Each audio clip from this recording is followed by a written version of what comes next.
Hey, you want to see my SEMA? Hey,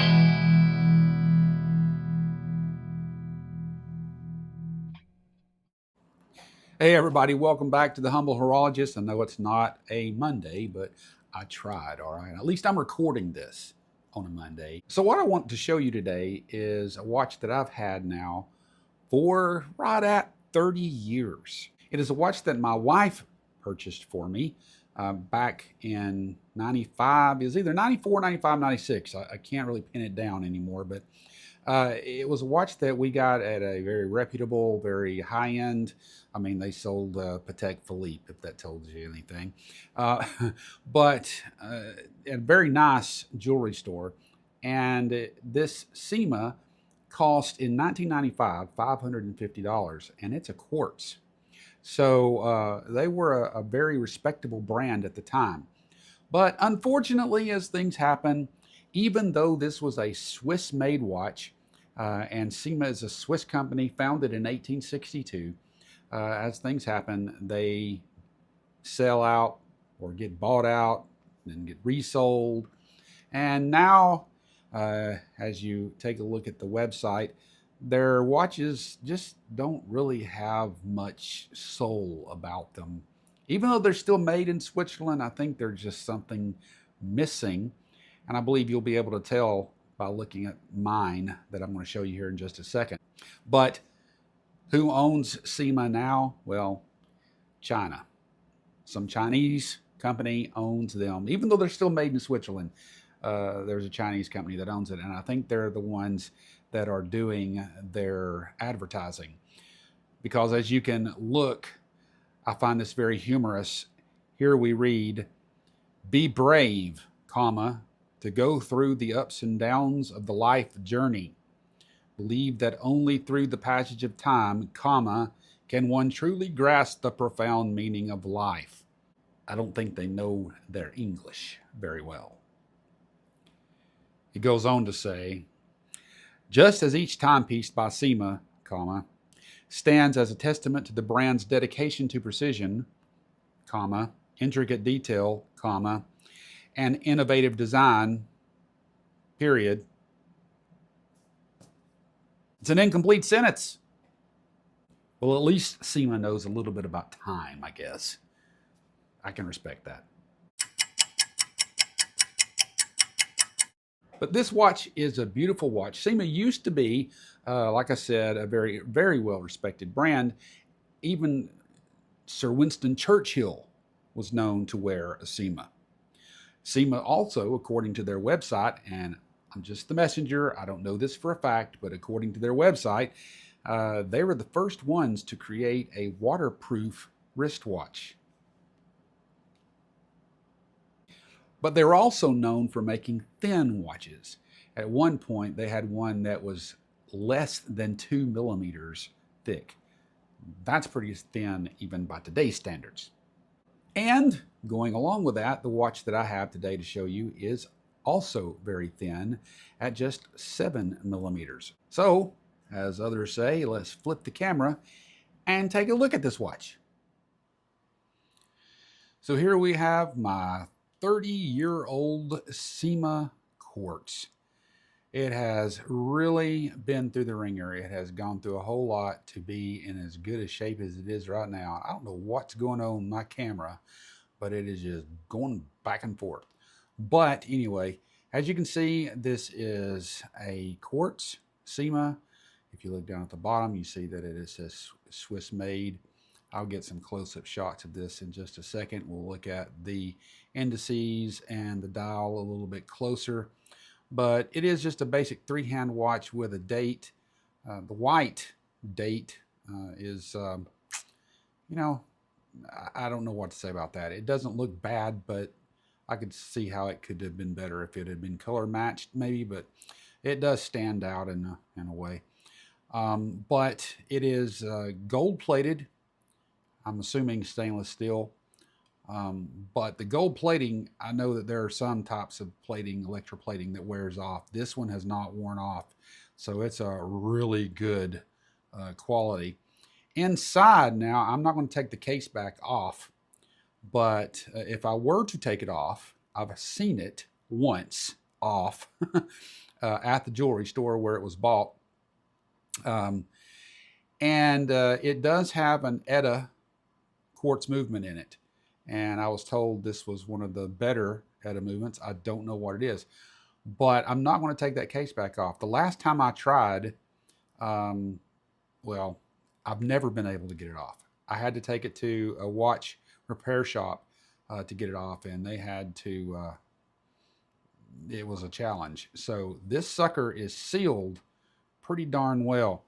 And if you look at the side view of it, you'll see that that is a press-on case back, but it is on there, and you cannot get your average tool in between that and the case to get that off. And so I just absolutely just said, heck with it, I can't do this.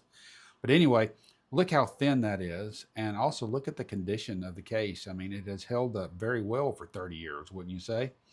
And as you can see, the crystal, I don't know if, I'm going to do something about this camera.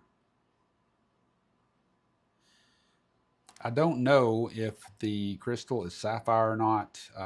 For some reason, cannot find my tester, but you can see that it is slightly domed and it's not scratched in any way.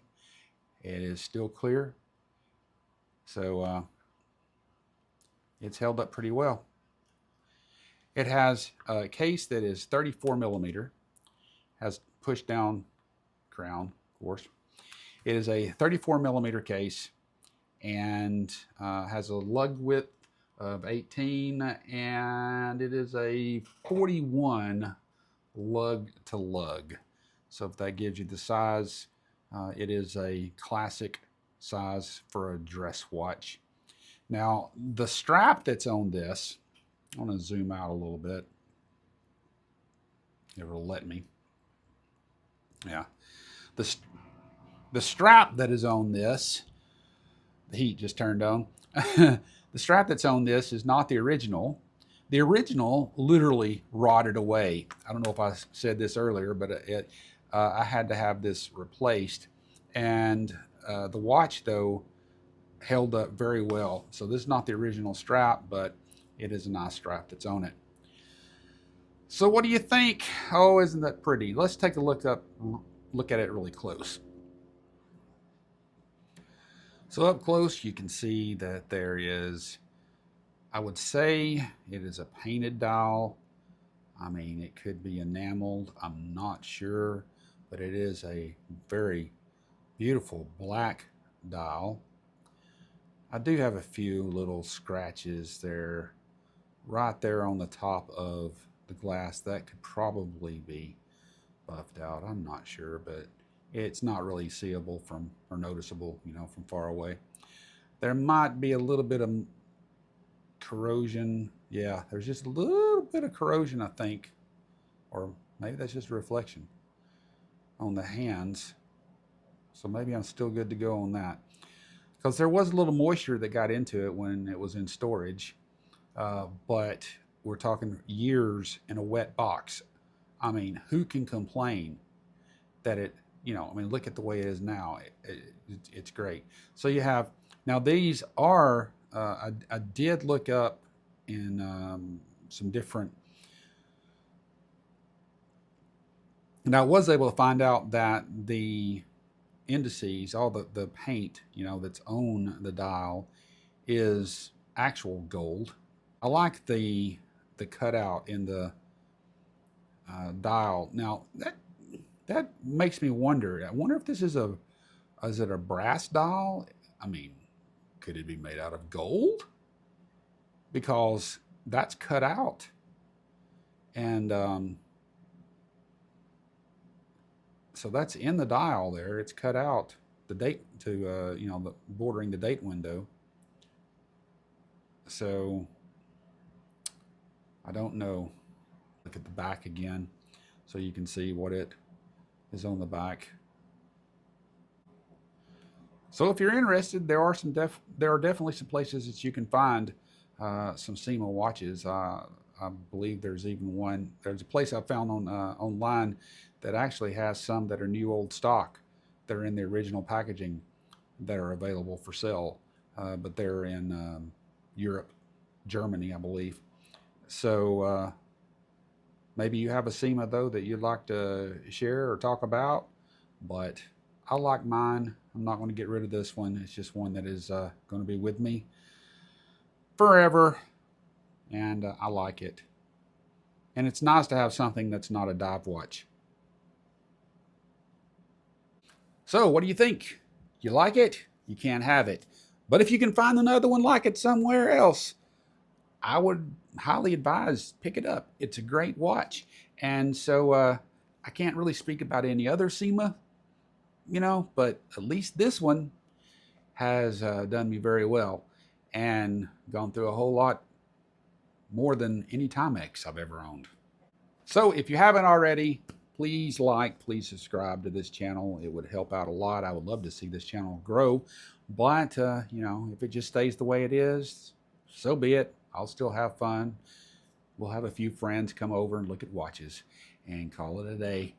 Until next time, remember, watches are replaceable. Some are irreplaceable, but time is definitely irreplaceable, even if you don't know where to put your commas. See you next week.